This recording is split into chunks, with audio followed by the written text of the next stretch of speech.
Hello everyone, hope you are doing great. আজকের ক্লাসে আমরা শিখব প্রেজেন্ট কন্টিনিউয়াস পেসিভ, অর্থাৎ কন্টিনিউয়াস পেসিভে আমরা কিভাবে কথা বলি। তোমাকে ডাকা হচ্ছে, টাকা ইনভেস্ট করা হচ্ছে, তাদেরকে সাজেশন দেওয়া হচ্ছে, এই কথাগুলোকে কিভাবে বলবো। Let's take a look.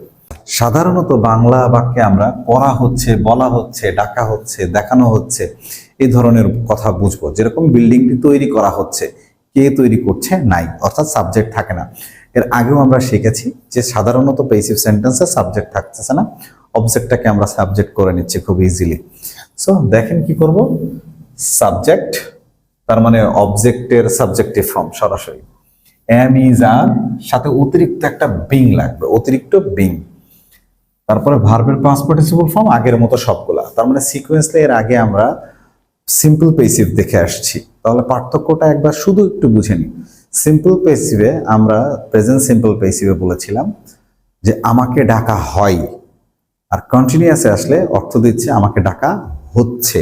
তাহলে পার্থক্য হচ্ছে হয়, হচ্ছে। ঠিক আছে, চলেন একটু এক্সাম্পল দেখে আসি। আয়ের সাথে এম, উই, ইউ, দে, এদের সাথে আর, হি, শি, ইট বা সিঙ্গুলার হলে এর সাথে ইজ।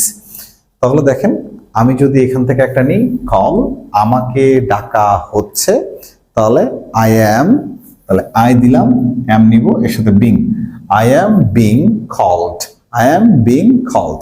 তাহলে আমাদেরকে ডাকা হচ্ছে উই আর বিং কল্ড, তোমাকে ডাকা হচ্ছে ইউ আর বিং কল্ড, তাদেরকে ডাকা হচ্ছে দে আর বিং কল্ড, তাকে ডাকা হচ্ছে he is being called. Same ভাবে যদি আমি বলি যে বিল্ডিংটি তৈরি করা হচ্ছে, বিল্ডিংটি তৈরি করা হচ্ছে, তাহলে বিল্ডিং ইজ বিং বিল্ট। খাবার রান্না করা হচ্ছে, তাহলে ফুড ইজ বিং কুকড, খাবারগুলো রান্না করা হচ্ছে, তাহলে foods are being cooked. Pretty simple. So কয়েকটা এক্সাম্পল আছে দেখে নিই।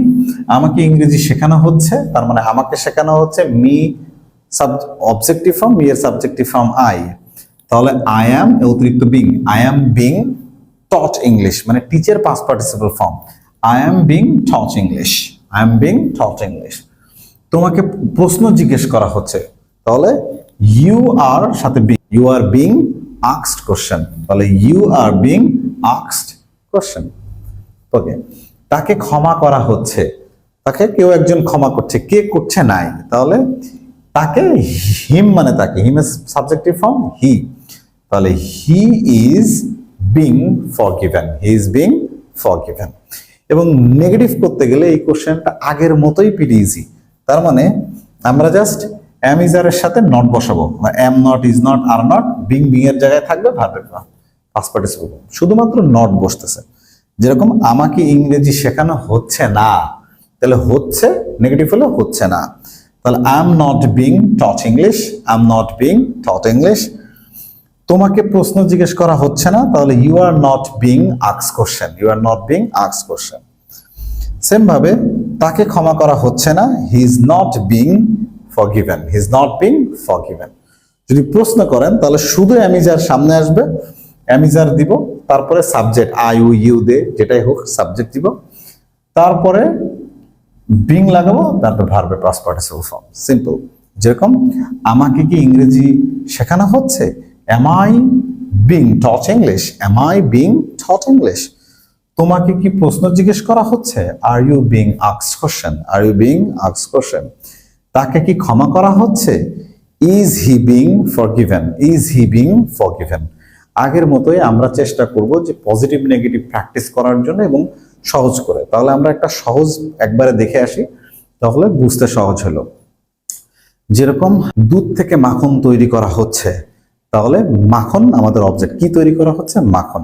Butter is being made from milk, butter is being made from milk. তাদেরকে আমন্ত্রণ করা হচ্ছে, কাদেরকে, তাদেরকে। তাহলে যখন আমরা ব্যক্তিবাচক শিখছি, কে বা কাকে দিয়ে প্রশ্ন করছি। They are being invited, they are being invited.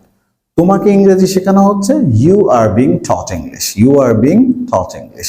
বইটি কেনা হচ্ছে, the book is being bought, the book is being bought.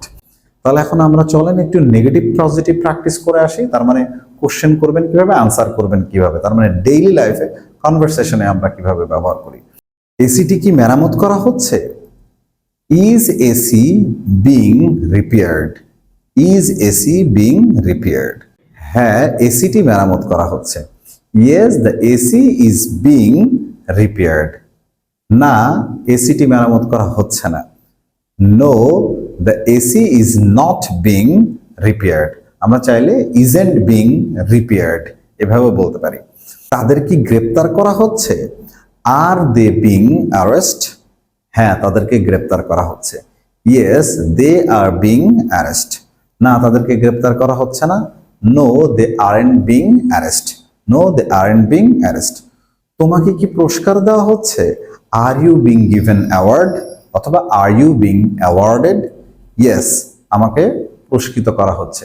তাহলে yes I am being awarded অথবা I am being given award. না, আমাকে পুরস্কার দেওয়া হচ্ছে না। তাহলে no I am not being awarded অথবা no I am not being given award. Right? তোমাকে কি ইংলিশ শেখানো হচ্ছে? Are you being taught English? Are you being taught English? হ্যাঁ, আমাকে ইংলিশ শেখানো হচ্ছে। Yes I am being taught English. না, আমাকে ইংলিশ শেখানো হচ্ছে না। No I am not being taught English. যদি ডাব্লিউএইচ দিয়ে কোশ্চেন করেন তাহলে কিভাবে বলবেন? কেন তোমাকে গ্রেপ্তার করা হচ্ছে? তাহলে why are you being arrested বা arrest. Why are you being arrest. কিভাবে তোমাকে গ্রেপ্তার করা হচ্ছে? How are you being arrest. কিভাবে বাড়িটি তৈরি করা হচ্ছে? How is the building being built. কিভাবে টাকা ইনভেস্ট করা হচ্ছে? How is money being invested. How is money being invested. So আপনি যদি এইভাবে ছোট ছোট সেন্টেন্স তৈরি করে বারবার প্র্যাকটিস করার ট্রাই করেন, লিখেন, বলেন, তাহলে আপনার মুখের ফ্লুয়েন্সি চলে আসবে, বলার ক্ষেত্রে বলতে পারবেন এবং লেখার ক্ষেত্রে আপনার স্মুথলি লিখতে পারবেন। So try to practice at your home. Thank you very much for watching and see you next video.